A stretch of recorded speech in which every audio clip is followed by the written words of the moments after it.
Hello everyone, I am doctor जय शिरपरा, your biology teacher. आप सबका स्वागत करता हूं डॉक्टर जयस बायोलॉजी में। आज के लेक्चर में हम पढ़ने वाले हैं एनिमल किंगडम के सेकंड लार्जेस्ट फाइलम मोलस्का को। मोलस्का का मतलब होता है सॉफ्ट बॉडी कंटेन करने वाले ऑर्गेनिज्म, और इनमें ऑक्टोपस जैसे ऑर्गेनिज्म, स्नेल जैसे ऑर्गेनिज्म को इंक्लूड किया गया है। ये सेकंड लार्जेस्ट फाइलम है एनिमल किंगडम का। Molluscs is the second largest phylum of the animal kingdom. तो एनिमल फाइलम जो भी है, हम लोगों ने जो भी फाइलम्स पढ़े उन फाइलम्स में और जो भी आगे पढ़ेंगे उन सब में मोलस्का सेकेंड नंबर पे आता है। अगर हम हैबिटाट की बात करें तो ये ऑर्गेनिजम्स कहाँ पाए जाते हैं, तो टेरेस्ट्रियल एडेप्टेशन भी दिखाते हैं जैसे स्नेल, और एक्वेटिक ऑर्गेनिज्म भी इनमें है जैसे कि ऑक्टोपस। एक्वेटिक ऑर्गेनिज्म में से कुछ ऑर्गेनिज्म फ्रेश वाटर में भी पाए जाते हैं और उसके साथ साथ ओशन में, सॉल्टी वाटर में रहने के लिए भी कुछ ऑर्गेनिजम्स एडेप्टेड है। लेवल ऑफ ऑर्गेनाइजेशन की बात करें तो इनमें level of organisation organ system वाला होगा, जिसका मतलब है कि ऑर्गन्स के ग्रुप इनमें पाए जाएंगे। कुछ फंक्शंस को परफॉर्म करने के लिए ऑर्गन्स आपस में यूनाइट होते हैं और सिंक्रोनाइज्ड होते हैं। उसी ऑर्गेनाइजेशन को हम organ system level of organisation कहते हैं। सिमेट्री की बात करें तो इनमें बाइलेटरल सिमेट्री दिखेगी। इनको एक फिक्स्ड पर्टिकुलर प्लेन से अगर कट किया जाए तो इनकी बॉडी दो इक्वल हाफ आइडेंटिकल पार्ट्स में डिवाइड हो सकती है, लेफ्ट आइडेंटिकल पार्ट और राइट आइडेंटिकल पार्ट, और ऐसी सिमेट्री को हम बाइलेटरल सिमेट्री कहते हैं। जर्मिनल लेयर की बात करें तो इनमें जर्मिनल लेयर ट्रिप्लोब्लास्टिक होगा, जिसका मतलब है कि जाइगोट से बने हुए सेल्स 3 लेयर्स फॉर्म करेंगे सेल्यूलर, और उसके बाद उन्हीं 3 सेल लेयर्स से आगे ऑर्गन्स का फॉर्मेशन होगा और एम्ब्रियो डेवलप होगा, बेबी डेवलप होगा।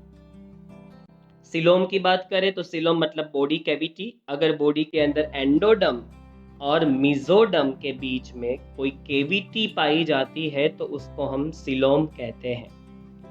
ट्रिप्लोब्लास्टिक ऑर्गेनिज्म में जाइगोट से 3 लेयर्स फॉर्म होते हैं। सबसे अंदर वाला एंडोडर्म, मिडल में है मेसोडर्म और सबसे बाहर का एक्टोडर्म।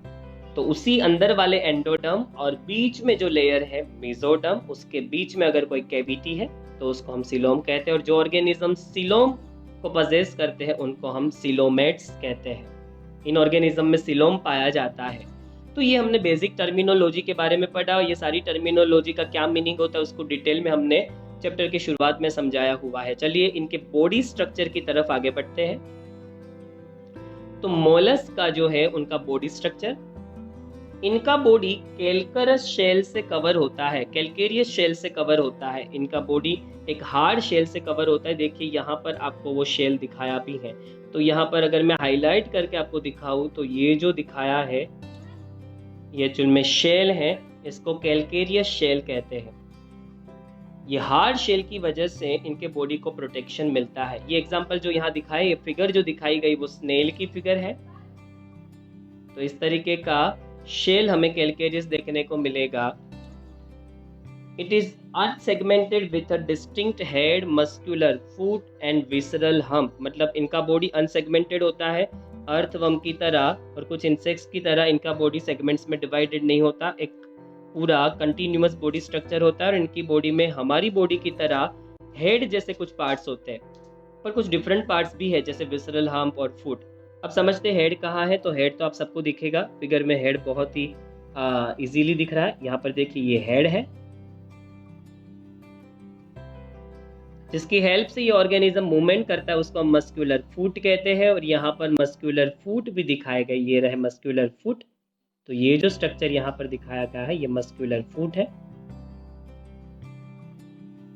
और विसरल हम्प, विसरल हम्प वाला स्ट्रक्चर किधर आया हुआ है, तो देखिए यहाँ पर जहाँ विसरल मास दिखाया है वहीं पर है विसरल हम्प। तो ये जो स्ट्रक्चर है यहाँ पर विसरल हम्प आया हुआ है, ये विसरल हम्प का स्ट्रक्चर है। यहाँ पर जो होगा वो विसरल हम्प के नाम से जाना जाएगा, जिस पोर्शन को शेल ने कवर कर लिया है। तो ये है इसका बॉडी स्ट्रक्चर। बॉडी स्ट्रक्चर में आगे बढ़ते हैं। द एंटीरियर हेड रीजन है सेंसरी टेंटिकल्स। इनके एंटीरियर जो जगह है वहां पर टेंटिकल्स हमें देखने को मिलते हैं। देखो ये रहे टेंटिकल्स, ये टेंटिकल्स है। इसी सेंसरी टेंटिकल्स के जरिए ये सेंसेशन को सराउंडिंग एनवायरनमेंट से गेन करते हैं और इससे आउटर एनवायरनमेंट में क्या चल रहा है, एनवायरनमेंट हार्मफुल है या नहीं है, या अपना बचाव कैसे करना, खुद का डिफेंस कैसे करना, इसका एनालिसिस करते हैं। तो सेंस टेंटिकल्स के जरिए सराउंडिंग सेंस वो लोग गेन करेंगे। सॉफ्ट स्पॉन्जी लेयर स्किन का इनकी बॉडी में पाया जाता है। तो इनकी बॉडी में स्किन का एक स्पॉन्जी और सॉफ्ट लेयर पाया जाता है। कहाँ पर? विसरल हम्प के ऊपर। तो विसरल हम्प के ऊपर एकदम सॉफ्ट लेयर पाया जाएगा, और उसके लिए हम वर्ड मेंटल यूज करेंगे। देखिए यहाँ पर मेंटल वर्ड यूज किया है, और मेंटल को यहाँ पर ग्रीनिश कलर के लेयर से दिखाया है। तो यहाँ पर फिगर में आपको जो ग्रीनिश कलर का लेयर दिख रहा है, मैं आपको बना के दिखाता हूँ। तो ये ग्रीनिश कलर का लेयर वैसे तो फिगर में क्लियर कट दिख रहा है, इसी ग्रीनिश कलर के लेयर को हम मेंटल कहेंगे। मेंटल और कुछ नहीं है, जो विसरल हम्प है उस विसरल हम्प के ऊपर आया हुआ एक सॉफ्ट लेयर है, स्किन का एक स्पॉन्जी लेयर है। मैंने आपको बताया था कि यहाँ पर जो विसरल मास दिखाया है वहीं पर विसरल हम्प है। यहाँ पर एक हम्प होगा इस तरीके का, जैसा हम लोग जनरली बुलोक के ऊपर देखते हैं। इसी हम्प के ऊपर ये शेल आया हुआ है। ये पूरा जो हिस्सा है वो पूरा हिस्सा हम्प के नाम से जाना जाता है, और उसी हम्प को कवर करने के लिए शेल है। शेल और इस हम्प के बीच में एक सॉफ्ट स्किन लेयर है, उसको हम मेंटल कह रहे हैं। और यहाँ पर एक स्पेस भी बनती है। Space between the hump and the mental is called mantle cavity. तो विसरल हम्प और मेंटल मतलब सॉफ्ट स्किन लेयर के बीच में एक कैविटी भी होगी, उसको हम मेंटल कैविटी के नाम से भी जानते हैं। तो ये इसका बॉडी स्ट्रक्चर हो गया। इसके बॉडी स्ट्रक्चर में और भी चीज़ें दिखाई हैं, जैसे यहाँ पर देखिए, यहाँ पर कुछ अजीब सा दिख रहा है। इसका माउथ इधर है और फिर इसका एनस इधर है। अनडाइजेस्टेड फूड यहाँ से बाहर आएगा। कुछ अजीब सा होता है। जनरली कहाँ से आना चाहिए? मोस्टली हम सब देखते हैं कि एंटीरियर पोजीशन पे माउथ होता है और एनस यहाँ होता है पीछे, पर इनकी बॉडी में ऐसा नहीं है बिल्कुल। इनकी बॉडी में एनस जो है वो यहाँ है। तो खाना जाएगा माउथ से अंदर की तरफ और रिमूव यहाँ से होगा। उसके साथ साथ आप बाकी बहुत चीज़ें भी इनमें देख पा रहे हैं, पर वो फिलहाल हमारे टॉपिक का हिस्सा नहीं है। इनमें गोनाड्स दिख रहे हैं, जिसका मतलब है कि इनकी बॉडी में रिप्रोडक्टिव ऑर्गन्स दिखाए हैं गोनाड के फॉर्म में। डाइजेस्टिव ग्लैंड दिखाई है, स्टमक दिखाया है, क्रॉप दिखाया है, और उसके साथ साथ मेंटल गील्स दिखाई है, माउथ, रेड्यूला, बहुत से स्ट्रक्चर्स को दिखाए। पर हमें जो समझना है यहाँ पर वो हम समझ चुके हैं। चलिए आगे बढ़ते हैं और अब बात करते हैं मोलस्का, सॉफ्ट बॉडी वाले ऑर्गेनिज्म। जनरली मोलस्का का मतलब ही होता है जिनका बॉडी सॉफ्ट होता है।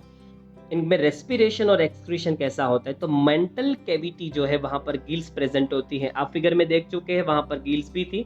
इनमें गिल्स फेदर लाइक होती है। आपको नीट में पूछ सकते हैं कि कौन सा ऑर्गेनिज्म का ग्रुप है जिनमें फेदर लाइक गिल्स पाई जाती है, तो वो हो गए मोलस्का। बायोलॉजी में हमें कोई फिजिक्स की तरह कैलकुलेशन नहीं करना है, कोई सम सॉल्व नहीं करने, कोई केमिस्ट्री की तरह कैलकुलेशन नहीं है। ये पूरा सब्जेक्ट थ्योरी बेस्ड है। कोई पूछे कि इस दुनिया में सबसे लंबी रिवर कौन सी है, तो वो आपको पता होगा, तभी आंसर आएगा। जनरल नॉलेज जैसा है, जितना आप मेमोराइज करेंगे उतना ज़्यादा मार्क्स आएंगे। तो नेट में ज़्यादा मार्क्स कवर करने का एक ही तरीका है, revision, revision and revision. Multiple times revision करेंगे तभी जाके ये सारी टर्मिनोलॉजी आपके दिमाग में बिठेगी। अब इसमें टीचर को कोई समझाने की बात नहीं रह गई है कि भाई फेदर लाइक गिल्स क्या होती है। वो आपको याद रखना पड़ेगा कि फेदर लाइक गिल्स मोलस्का में ही होती है। ये मेमोराइज करने का पार्ट है। तो अगर आप बायोलॉजी में देखें तो 85% से भी अब जो कंटेंट है वो ऐसा ही जनरल नॉलेज जैसा होता है, जिसको आपको मेमोराइज करना पड़ता है। पर हाँ, किसी भी चीज़ को अगर आपने देखा है कि वो कौन सी जगह पर है, वो कैसी दिखती है, वो कैसी होती है, तो उसको याद रखना बहुत आसान हो जाता है। इसी वजह से हर एक चीज़ को समझ के मेमोराइज करना है हम लोगों को। चलिए आगे बढ़ते हैं। ये हमने गिल्स की बात की। गिल्स का काम क्या होगा? रेस्पिरेशन करना, ऑक्सीजन को कलेक्ट करना। They have respiratory and excretory functions.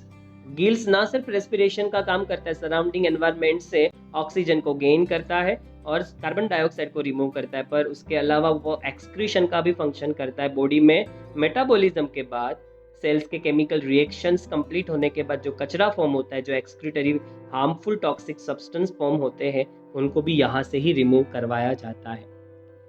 अब रेड्यूला की बात आई। हमारी बॉडी में तो हम अपने फूड को कट करने के लिए, चबाने के लिए, मस्टिकेट करने के लिए टूथ का यूज़ करते हैं। हमारी बॉडी में बहुत सारे टीथ्स आए हुए होते हैं और उनसे हम अपने फूड को कट करते हैं। इनकी बॉडी में टूथ जैसा काम करने वाले फाइल जैसे एकदम शार्प फाइल कैसी होगी? तो इस तरीके का स्ट्रक्चर आपको देखने को मिलेगा, ऐसे फाइल जैसा। और ऐसा स्ट्रक्चर मिलेगा जिसका काम कटिंग का रहेगा, वो रास्पिंग ऑर्गन है, फीडिंग के लिए है। मतलब फूड को अगर आपको खाना है तो कट करके आपको छोटे-छोटे टुकड़ों में डिवाइड करके आपको निगलना पड़ेगा और उसके लिए हमारी बॉडी में टीथ काम आते हैं और टीथ के जैसे ही यहाँ पर रेड्यूला आया हुआ है। इन रेड्यूला का काम अब आप समझ चुके हैं और यहाँ पर देखिए मैंने इसीलिए ये फिगर रखी हुई है जिससे आप रेड्यूला को देख पाए। यहाँ पर देखिए बहुत सारे रेड्यूला छोटे-छोटे दिखाए हैं। एकदम शार्प फाइल लाइक स्ट्रक्चर वो है और इससे ही अपने फूड को कट करता है। तो फीडिंग में हेल्पफुल है ये। और ये सब कुछ खत्म हो गया और अब लास्ट में तो आप सब जानते हैं कि लास्ट में हम खत्म करते हैं रिप्रोडक्शन से। तो सेक्सुअलिटी डायओशियस मतलब मेल और फीमेल डिस्टिंक्ट हो गए ह्यूमंस की तरह। और रिप्रोडक्शन की अगर बात करें तो ये ऑर्गेनिज्म ओवीपेरस होते हैं, मतलब एग ले करते हैं और इनमें डेवलपमेंट इनडायरेक्ट तरीके का होता है, जिसका मतलब ये होगा कि इनके बेबी एडल्ट पेरेंट्स की तरह रिजेंबल नहीं करते हैं, कि बेबीज का शेप कुछ डिफरेंट होता है। मैच्योर होने के बाद वो अपने पेरेंट जैसे दिखने लगते हैं और ऐसे डेवलपमेंट को हम इनडायरेक्ट डेवलपमेंट के नाम से भी जानते हैं। और सबसे लास्ट में एग्जाम्पल से खत्म करेंगे हम इस फाइलम को, जो सेकेंड लार्जेस्ट फाइलम है एनिमल किंगडम का, और सॉफ्ट बॉडी वाले ऑर्गेनिजम्स जो है उनमें इंक्लूड किए गए हैं। तो एग्जाम्पल में आएगा जो ये एप्पल स्नेल है वो, उसके बाद अब देखिए पर्ल ऑस्टर जहाँ से मोती निकलते हैं वो मोलस्का का हिस्सा है। देखिए इस तरीके का स्ट्रक्चर दिखा है, वैसे ये ऑर्गेनिज्म नहीं है, ये पॉलिश किया हुआ स्ट्रक्चर दिखाया गया है उसके शेल को पॉलिश करके। बाकी आप देखें तो ये ऑस्टर कुछ डिफरेंट दिखते हैं, आप गूगल भी कर सकते हैं। उसके अलावा आप देखिए तो सेपिया है, लोलिगो है, ऑक्टोपस जिसको डेविल फिश कहते हैं वो भी इसी फाइलम का हिस्सा है, और एप्लेसिया है, डेंटेलियम है जिसका स्ट्रक्चर टूथ जैसा दिखता है, और इसके बाद लास्ट है काइटोन। तो ये सारे जो आप लोगों ने एग्जाम्पल देखे ये सारे एग्जाम्पल मोलस्का के थे। मोलस्का सेकेंड लार्जेस्ट फाइलम है एनिमल किंगडम का, और मोस्ट इंपॉर्टेंट थिंग इसका नाम मोलस्का इसलिए है क्योंकि मोलस्का का लैटिन लैंग्वेज में मतलब होता है सॉफ्ट बॉडी बियर करने वाले ऑर्गेनिज्म। आप स्नेल को याद कर सकते हैं, स्नेल की बॉडी एक्सट्रीमली सॉफ्ट होती है। तो चलिए इसी के साथ इस फाइलम को खत्म करते हैं और नेक्स्ट लेक्चर में स्टार फिश के फाइलम के साथ हम मिलेंगे जिसका नाम है Echinodermata. Hello everyone, I am doctor